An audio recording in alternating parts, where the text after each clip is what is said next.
Hey everyone, I'm Wa. I'm Chris, and welcome to Docu Sweeties. We're two longtime friends who discuss the riveting and sometimes trashy world of reality TV and docuseries. Yes, but through our own lens, which can be interesting, it could be boring, it could be up, it could be down, it can be insightful, it can be, I mean, just plain as day, just whatever it is. But at the end of the day, hopefully mildly sweet. Hi. Hey. Hello. So today we're talking the Jinx, the life and deaths of Robert Durst, season 2, episode 2, Friendships Die Hard. Yep. Wow. So we start out this episode with John Lewin, who is the detective, chief detective for this case, hiring two identical twins to just comb through all of the paperwork. And these two little cute identical twins who, like, I mean, are lawyers, right? Obviously, and adults, but they're so funny together. And it really is an interesting choice to put them in the documentary. And I feel like Jarecki, the director slash producer of this, put them in because he knew that people would be like, oh, They're delightful. Yeah. They're delightful. No other reason for them to be it. Like, John could have told whatever story that they were telling. I mean, yeah, like John could have easily said, yeah, we had some guys on the team who would listen to calls that Bob would make, and Bob always said, hi, Bob. You know what I mean? Like, that did not need them to be there to do it, but it's because the director knew what he was doing. Oh, they're hilarious. Yeah. Michael and David Belcher are law clerks and identical twins. And yeah, so what they're just referring to is, as we know, because we watch Love After Lockup and whatnot, the person that's in jail just gets to say their name and they have an automated voice, saying, you are getting a direct call from. And then for some reason, Robert Durst decided to say his name like this: Bob! Which is so jarring, and I can't imagine hearing it over and over again. To hear it once already is like, it almost is like, well, it is absolutely hilarious, especially if you don't think about the heinousness of this man. So, and those kids are like, we'll be honest, when we're like, oh, we're gonna work on a case about Robert Durst, what did the lead singer of Limp Bizkit do? And they're like, no, that's fucking Fred Durst. They're like, oh yeah. Remember Fred Durst? Yes. I was just listening to Eminem and on a walk, and I was like, one, wow, the fact that we lived through a real life troll before we even know really what trolling was, and Eminem was that person. Eminem trolls the shit out of rappers, and he just dropped another album, Return of Slim Shady, where he's again trolling rappers, and he does not give a fuck. I missed him, but what I don't miss is this weird ass fake dyed beard he's got going on. But it's okay. Now, anyways, he mentions Fred Durst in one of his songs. But yeah, I remember like the whole Fred Durst was always into some shit. This Limp Bizkit guy like really just like went, but then he ended up marrying somebody, and like now he's like isn't he? Am I thinking of Joel Madden? I don't know. Yes, you are. Okay, great. Joel, the Madden twins married like Hollywood royalty. One's married to like Nicole Richie, one's married to like Cameron Diaz. Okay, great. Yeah. That's what Good Charlotte. The two twins. I'm talking from twins to twins, honey. Twins in the brain. But basically some of the other like conversations they hear him have are like, one is with Deborah, his wife, and we've heard these Deborah conversations. Deborah is like a demon incarnate, and she's like, oh, Bob, you sound so sick and frail. And he does. Like, everyone, if he's not saying his name, and he really does say his name with sounds like every piece of energy that's ever left around him, Bob. But then he sometimes will just be like, oh, hello, Deborah, nice to hear you. And then he's like, well, you don't sound. I know. I just hope the jury thinks that I am too sick to have ever killed anyone. You're just like, oh my God, this is a fucking nightmare. But I also realized this. So Robert Durst, in talking to Deborah, knows that all these twins and everyone, John Llewellyn, is listening to him. So he was like, I want you guys to know, I think your trial is gonna be a show. It's like half a Debbie from Cold Tea Debbie, half a Robert Durst. I don't know what I'm giving you, it's like 90 Day Robert Durst. But then we have the credits roll, because the way the documentary rolls is that there's the way the documentary is that there's cold opens. This is the cold open, and now we get the credits, which is so interesting. Yeah.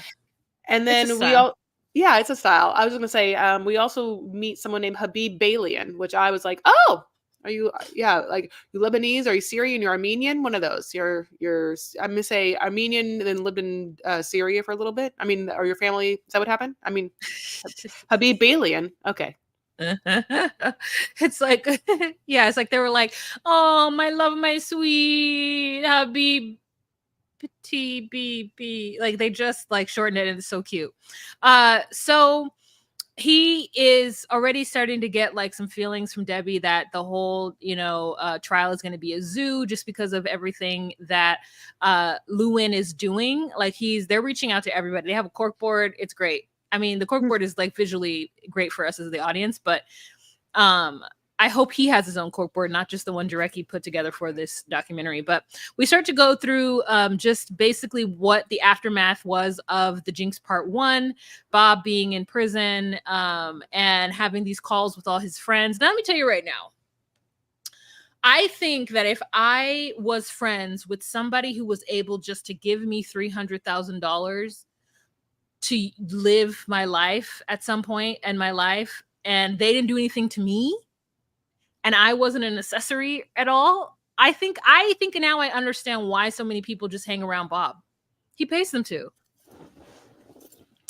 Oh yeah, no, I mean obviously, money was always the reason why. Yes. Yeah, and like I think that I would be like, okay, like great. Who wants to have financial stress? Mm-hmm. Yeah, no, we have seen how money will just bring everyone to him. Women, men, juror on former case. I mean, it does not make a difference. He makes careers for people. He gives people, whatever. But he's an absolute monster, and he's just so rich. I think I want to see the monster. That's the thing that I'm missing, is that I have yet to see the monster. Mm-hmm. And because like most of his monster doing was done during a time where, he's too old to have a selfie camera and be like, hey guys, this is Bob. But what if he was? What if there were cell phones back in the day when him and Bob and Susan were just like having the best time? Like I need to know more, because right now these pictures and like whatever they have is not painting a strong enough picture for me. I see what you're saying. I mean, I think that when you watch the first season, also, you're just like, you get a lot about the murders and stuff like that, Oh, okay, yeah, okay, great. I didn't have that. So John Leland calls Lisa DiPaolo from the New York Magazine to LA because she wants to write a breaking story, and she needs people to talk for the breaking story. And then but she can't get anyone. People are, closed mouth. They've zippered their lips. And she says, Bob has a friend, and when he does, he expects blind loyalty, needs people, and she needs people to turn on him. It almost feels like Trump in this way. This felt very Trumpy to me. And then we get a call between John and Doug Oliver. Doug Oliver is a real estate developer that had done deals with Bob Durst in the past. And when he gets a call and it's from investigators, he's immediately suspicious, and they describe him as like a man about town and like somewhat playboy who's always wanted to be like rich and famous. And on the phone, he, like, hey, you gone to Saint-Tropez? Where have you gone? And he's like, oh yeah, I haven't been to Saint-Tropez in 3 years. And I'm just like, their relationship between Bob and Doug is because Doug had some property he wanted. Bob gave him all the money for it. And then when it was said and done, Bob then gave him 50% of the profits, which is like unheard of in business. Usually the person who puts all the money then would then take majority of it and like, give you 25%. So like he also endeared people to him. Like, because I think he had so much money that he was able to play around with it and not be like a miser. Like he was able to give, and people were very appreciative of that. And so you just inadvertently got on his bankroll. Yeah, I mean, we don't get to see Robert Durst in Saint Tropez, what that looks like. Is he, he's in the sense of partying somewhere fabulous with wealthy, powerful people on yachts or whatnot, like, how you're traveling, where you're staying, all of that. Like, Robert Durst never even seems like he is able to even compete or even live at that level where Yeah. he is, because even to move in the world and travel that much, he looks like he's is unable to even really walk. So it's just, but this is where we get a lot of like what has happened. Now, Doug in that conversation really shows off how incredibly like superficial and disgusting he is. I mean, it's just about naming places, and he literally says things like, yeah, I'm doing so well, just hardly working and making even more money, just Thank like, God. yeah, like making, you're just, it's where you equate money with success, and success with the end all be all of happiness, where he, like a broken record, can only talk about his own success, what's happening with him, and wanting to brag in front of Robert Durst, who is a fucking murderer in jail. It's like really crazy. And then we get a shot of another man, and kind of like in contrast or a juxtaposition to this, this is a smaller, kind of slower moving man who sings the song, which I always love, Old Man River. Old Man River, so he's singing that, and then we find that is Nick Chinga Chavin. Now, this is a crazy ass fucking backstory. This is Robert Durst's BFF, who, and this is a thread, wanted to be famous. Like, everyone in his circle wants to either be rich or famous, and money can bring you closer to both, and fame can bring you closer to both too, I guess. It's like, it's whatever. So Nick decided to have Chinga be as part of his name because it's a Spanish phrase for fuck you. Like And chingado. and we don't know if Nick is also from Mexico or Spain. We don't know what his situation is, but he wants to be a sexy country western singer. He makes country porn, including "Cum Stains on My Pillow," and his wife is just like disgusted by. His wife is just like, this fucking asshole. I mean, I hated that goddamn music. I hate that song. We don't even talk about it. I'll be honest. Like, every time he brings it up, I'm like, literally, if you like never brought it up again, I could like fuck you again. But I can't even think about it. Like, I can't even imagine what this woman's been through. Terry is his wife. Nick is this gentleman we're talking about. Nick was, again, Robert Durst's best friend, and Terry is his wife. And we'll get to know them, but they are great characters. I mean, he is just an older kind of fart, and she is kind of a sassy, smart, dry person. Now, they are not being filmed together, which is also interesting. And I think it's to get her to be able to say shit without him, like, and we'll get more of that why. But I love how much that she's grossed out by him. And he's like, try not to besmirch the song "Cum Stains on My Pillow." And he's not a good singer. Yeah, no, he's not at all. No, I mean, he's got showmanship, it looked like in the pictures. Yeah. But he's not a good singer. And the fact that there was like a niche for this like raunchy country music, and it's more than raunchy, it is porn, it's pornography.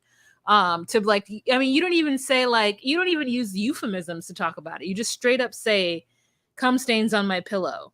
And this was like produced in the 70s. I mean, it is wild. I'm trying to think of like who bought these records, and then like where they played on, like, people play them to get sexy time, just yes. like so fun. I think it's a bunch of Quaaludes. I think it was a bunch of like swinging Quaaludes 70s people. And again, what is the worst part about this is that the music is bad. Like, if he had a good voice, I would be okay with whatever it is, because he did have a showmanship, like he wouldn't fly now, sounds problematic now, but whatever, God bless. But this is what brings this all together. Again, they have to bring all of the cast of characters together in Robert Durst's life and how they're all connected. So as Nick is doing this dumbass music scene shit in New York, Susan Berman is a writer and starts to write reviews of Chinga, and she loves him. Okay, she loves him. She's just like, this is the place to be. Like, I don't know why, but it would be probably because there's a lot of drugs and a lot of hooking up there. Maybe he was hot, who knows? But then Susan and him become friends, and she sort of sounds fabulous. Like, she shows him how to live luxuriously in New York. They go to Elaine's, and they're wearing furs in one picture, like mob wives, honey. I mean, like, this picture of them like in New York in the furs, I was like almost like taken aback by it, like how aspirational I was like, okay, Susan, I see you, girl. Like, that's exactly what I thought to myself. Oh, because every picture I had seen of her up until then was like just kind of this like frumpy lady with like dark hair and bangs. But then they're actually caught a picture of her personality, and I was like, oh, okay. Like, I mean, just to be like, these people think you're rich, so pretend to be rich. Continue pretending to be rich. Like, she literally walked Doug through like how to. Is it Doug? Mm-hmm. No, Nick. Doug is not walks Nick through, like, just giving them, like, this is what you need to do, this is how you need to be. And so she then ends up introducing him to Bob. So John Lewin, though, has been trying to get Nick on the phone forever. And so Nick keeps pretending like he didn't know that John was looking for him, and he was like, what is this about? I had no idea. Just lying through his teeth to John about, about this case. But really what it was is that he just really did not want to be involved at all. At all. He was just like, I don't know how I'm going to behave. And I don't want to behave poorly. So let me just take myself out of the situation. And so he was this whole time had been really struggling with Susan's death. Like, Kathy, he didn't have no struggles with Kathy. But Susan, he had been struggling with that. And so then John tries to talk to him about Kathy and going back to the disappearance and whatnot. And Nick's like, I don't remember that. That was so long ago. That was so long ago. I can't remember. I don't remember what I did yesterday. So it's just like a bunch of information. And we end up finding out that Nick was given a lot of opportunity by Bob, especially in the real estate industry. And made his whole career. Yeah, his whole career. And so he really felt indebted to him, and that was his best friend. And when it came to John asking Nick, do you think Bob killed Susan? Nick, instead of saying no, or I don't know, or whatever, what a normal person would say, Nick says, that's one I'm not going to answer. And so then John knows, I got to get to Nick. He knows something. And so now it kind of switches to Bob in the present day, or not present, but in, at the time of the filming. But Bob is sounding frail. He's like, maybe the jury will see that I have been punished enough. And he starts to talk to Nick about Susan and them being on Melrose, and just like all of the things that their life was at a certain point. And then we start to talk about, wait, do you like Melrose? I was like, my pick. I was like, oh, my house. Oh, look, oh, they're right so close to my, I know where you are. Can you get your nails done? Are you going to go to Pampered Hands? Okay. Yeah, it's just so, it was just, I love seeing nostalgic LA, first of all. Yeah. So then we start talking about Susie, and I don't know why. I haven't put Susie together yet to understand like why she's important to the story.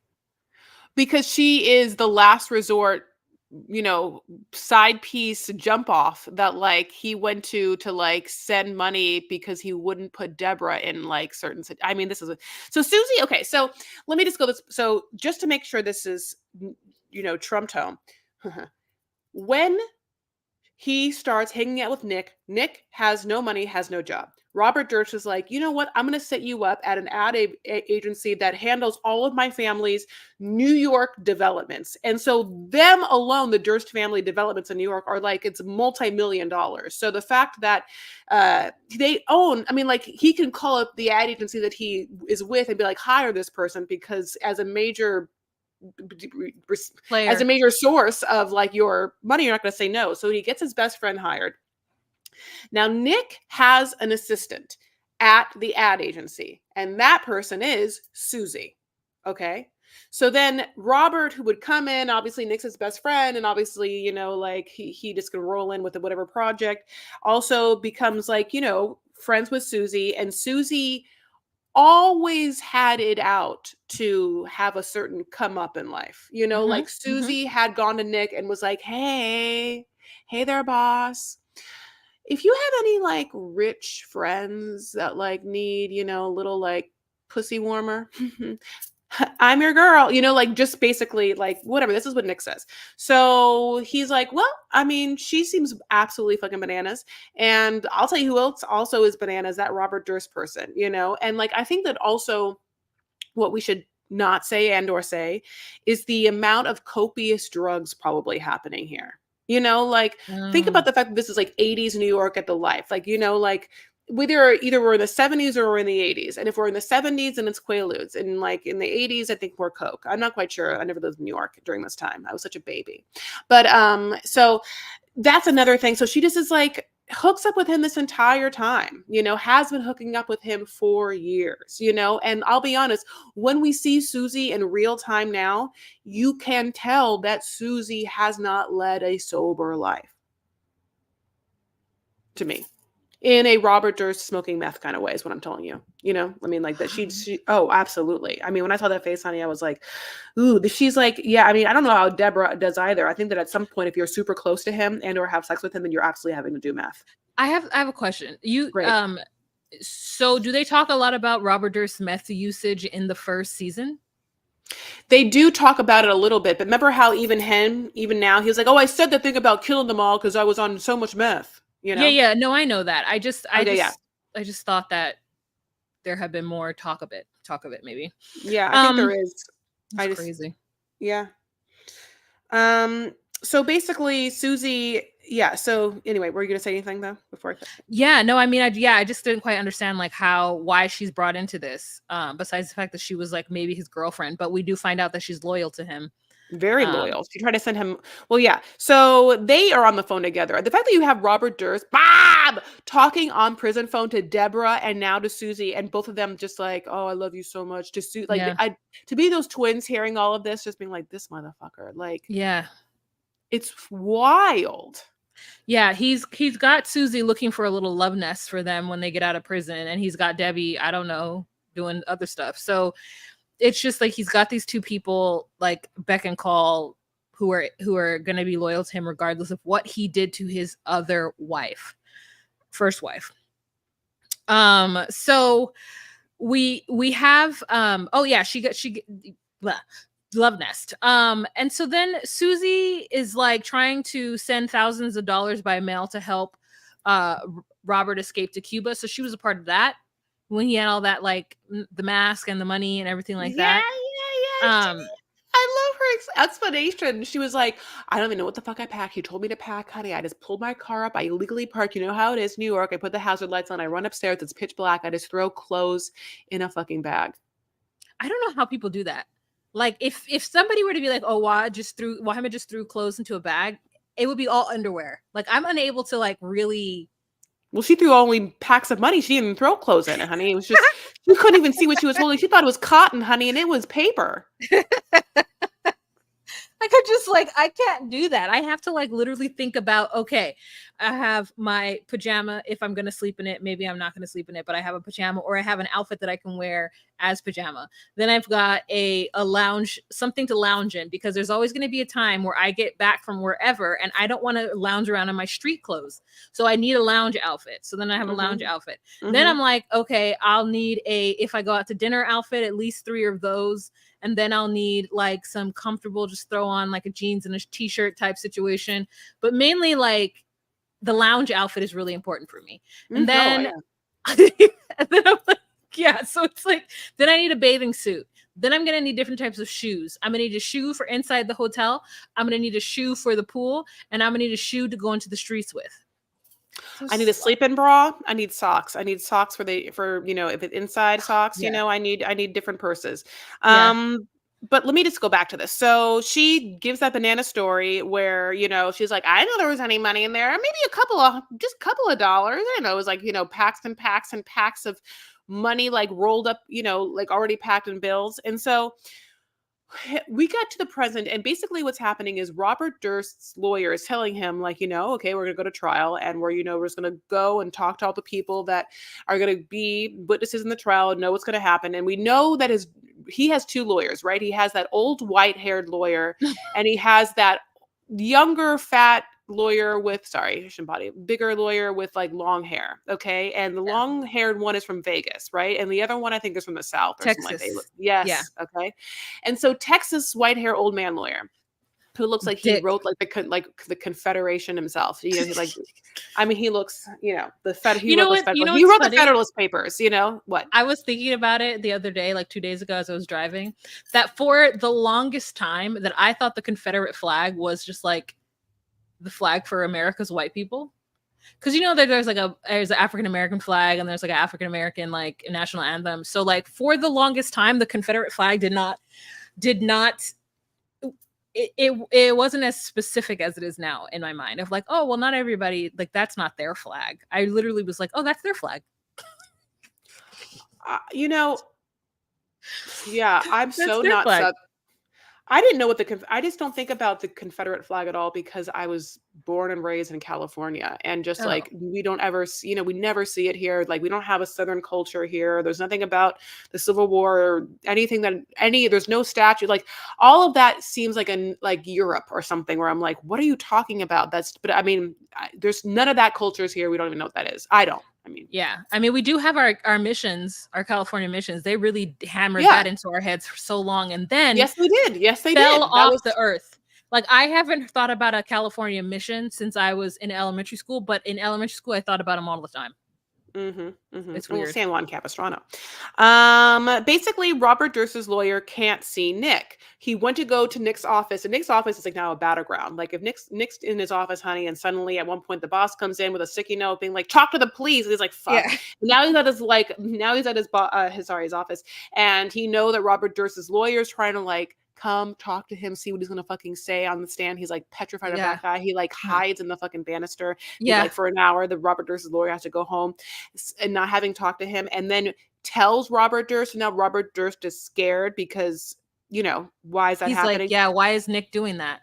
Yeah, but he's assured that it's just because Nick wants absolutely nothing to do with it. But then unfortunately, Terry, who's been having enough with this bullshit, calls John Llewellyn, the fucking investigator, and says, look, my dumbass husband knows things. And sure as hell he's dumb. I've been singing that song for a minute, and as he sung the other dumb songs, believe me. And so we get a little more backstory on Debbie. Debbie, of course, being Robert Durst's wife. Now, remember, Robert Durst gave Nick a whole ass fucking career, but he also helped his boo Debbie. Debbie had a real estate firm where in the 80s in New York, and this is where it started to parallel a little bit with one of my fascinations most in my life, which is a New York madam. You know this about me, obviously, the Mayflower madam. Sidney Biddle-Bowers had a, 80s New York whatever, like sex worker brothel called Cachet. And a lot of the images and a lot of the speaking between how Debbie ran this real estate firm of all female real estate agents and how I have like that woman ran that was so similar. Like from the smelling and everything, it was LOL to me. What? I thought you were going to say that I thought you were going to somehow talk about the smell, because you do use your olfactory glands quite often and remark on anything that you smell. And so like, I thought you were going to be like, that spoke to me when she made those people lift up their arms and smell. Like, I was like, that makes sense. You are constantly. Where's that jasmine? It's like, okay. I wonder where that jasmine is coming from. And I'm always like, why? I can smell it and it smells great. But why do you wonder where it's coming from? What is the end goal of knowing where it comes from? I like to be in control of my surroundings. And I like making and I'm like, the way you inhale, sometimes I'm like, her blood vessel's gonna like pop in the nose. Yeah, you get real intense with it. And so when she had these ladies put their arms up to smell underneath their pits, and I'm just like, it just seems like the 80s didn't. I mean, there was a lot of roll on thing, and like we didn't know much about aluminum. We didn't know much, but I'm just like, I don't know what 1980s New York City smells like. Right? It smelled bad when I lived there. I could only, and that's after Giuliani cleaned it up. I don't know what it smelled like when it was like the dirtiest dirt. Do you remember? Did you watch Mad Men? No. Okay.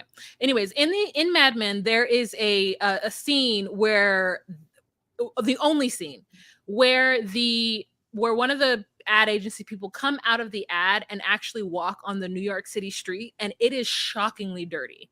And they're portraying 1955 New York. Like, you can tell that there's a remnant of a time when New York City, just by the amount of gum that's on the ground, the amount of dirt New York once was, is wild.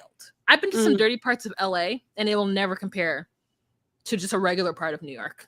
like, it's the dirtiest city I've ever been to in my life. However, I love it, but it's clean now compared to how dirty it fucking was in the 80s. And I can't even imagine. Well, Debbie didn't want to imagine, honey. She wanted to be up close and smell them. When they say that, I'm like, half of me is like, is this some weird fetish of Debbie's? Because they said that she would get her nose right up in the armpit. I'm like, you don't even have to do that, though. What the fuck would you do that? Yeah, look at you. It's crazy. I mean, like, that just seems weird. Every Friday, and also, why Friday? Why not do it Monday? Friday, she did it twice a week. She did it twice a week, so maybe she did it on Monday and Friday. Okay. I don't know. She's crazy, but Terry used to work there, and so Terry hates Debbie. Yeah, hates her. It's like, this fucking bitch. I've always hated her. Yeah. I love Terry.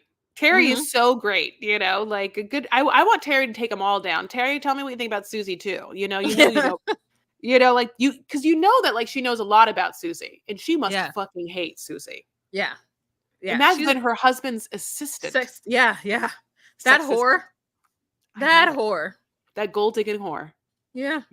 I mean, okay. So John asks Terry about the murders. One thing that he did want me to say to you, Bob admitted something. So they don't actually tell you what he admitted yet, but he admitted something to Nick, and it's like a very, like the ... But also, like, Terry is also smart too, because when shit started going on, was it Terry? I'm not sure who it was, but one of them got life insurance for like their kids themselves and shit because they were worried that she was going to get killed. Yeah.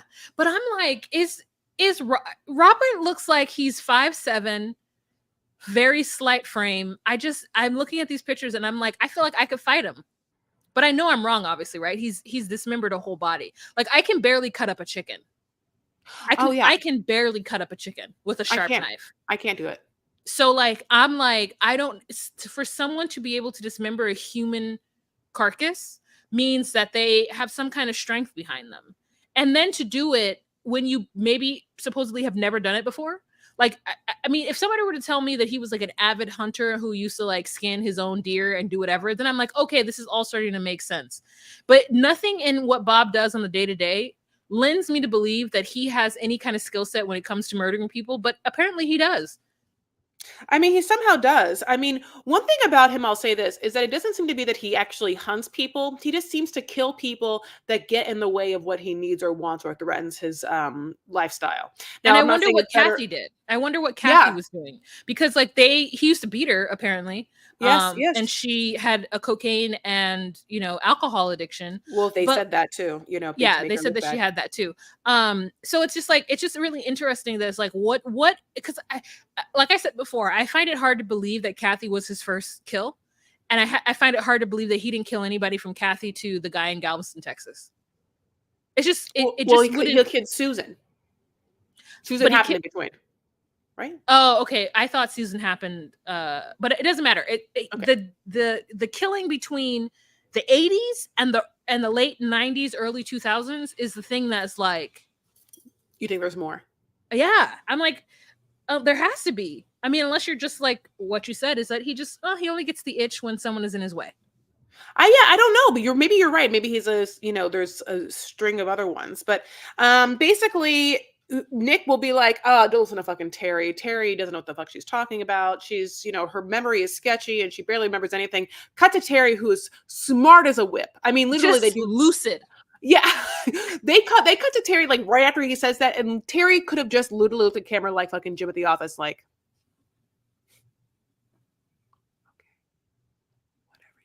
like, Yeah.